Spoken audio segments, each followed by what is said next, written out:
September 17, 1862.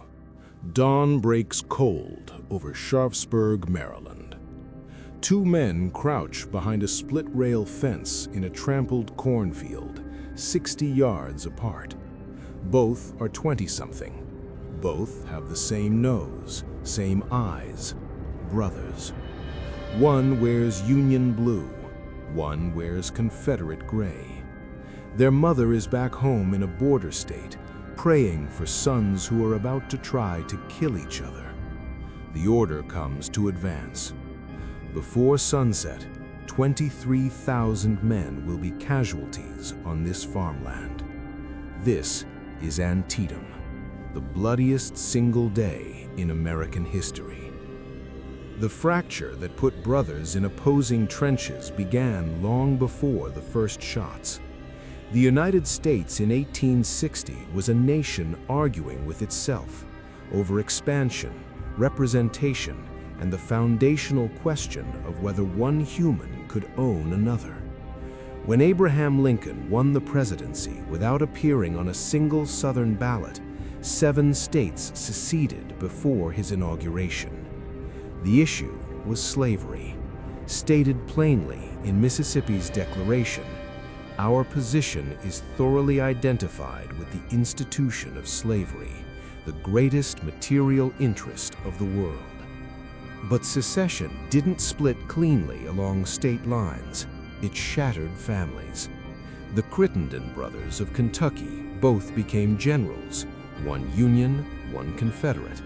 The Terrell brothers of Virginia, both West Point graduates, both rose to brigadier general on opposite sides.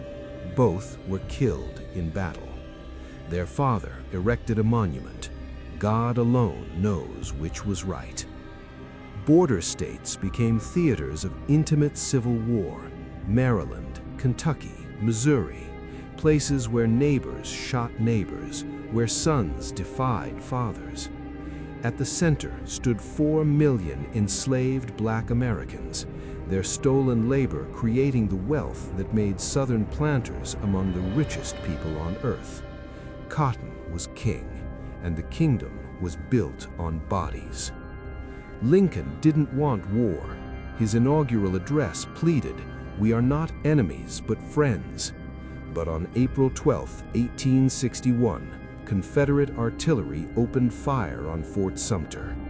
Those first shots transformed everything. Lincoln called for 75,000 volunteers. 4 more states seceded rather than provide troops against the South. Both sides expected a quick war. Bull Run shattered that illusion when 2 poorly trained armies collided and Washington societals fled in terror from what they'd come to watch as entertainment. What made the Civil War catastrophically lethal was the collision between Napoleonic tactics and modern weapons. The rifled musket, the Springfield Model 1861, could kill accurately at 400 yards. A trained soldier could fire 3 rounds per minute. Defenders behind earthworks could slaughter attackers long before they closed to bayonet range. But generals schooled in the old ways kept ordering frontal assaults anyway. The result was industrial-scale carnage. The .58 caliber Minié ball didn't create clean wounds. The soft lead deformed on impact, shattering bones and tearing massive exit wounds. Abdominal wounds meant certain death.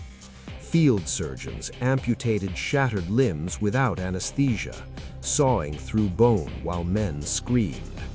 Limbs piled outside field hospitals like cordwood. Even minor wounds proved fatal.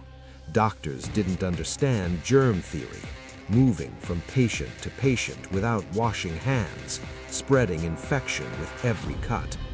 Disease killed more than combat. Typhoid, dysentery, measles, pneumonia spread through cramped camps. Men from isolated farms had no immunity. The South couldn't feed its own people while supplying armies. This was total war. conflict that destroyed the social fabric, making civilized life possible. July 3rd, 1863, Gettysburg, Pennsylvania. Temperature approaching 90 degrees. For 2 days, the armies have battered each other. Now, Confederate General Lee E. Lee contemplates his only remaining option, a frontal assault against the Union center on Cemetery Ridge.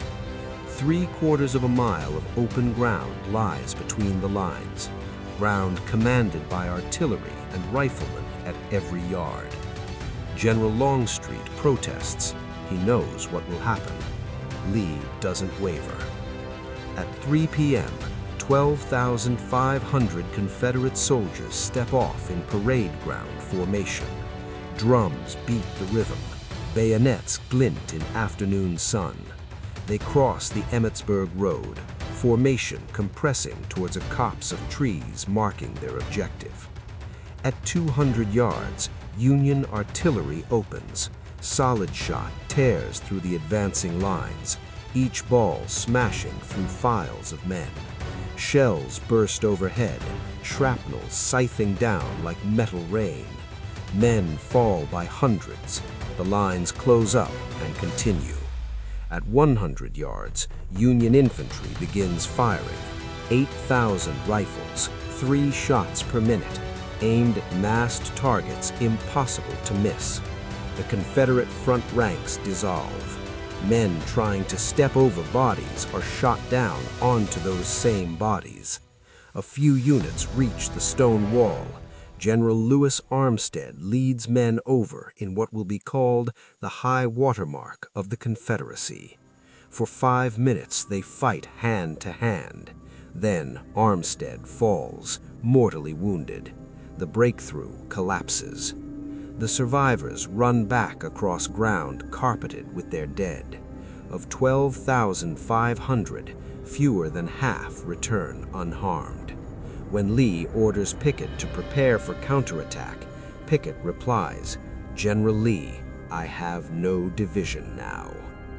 The field is covered with men crying for water, for help, for their mothers.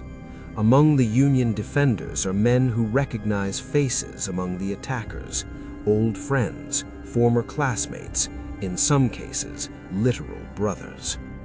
The war preserved the Union. It ended slavery. 4 million people walked out of bondage into freedom, though into a freedom constrained by the Ku Klux Klan, by black codes and Jim Crow, by systematic exclusion from citizenship's promises.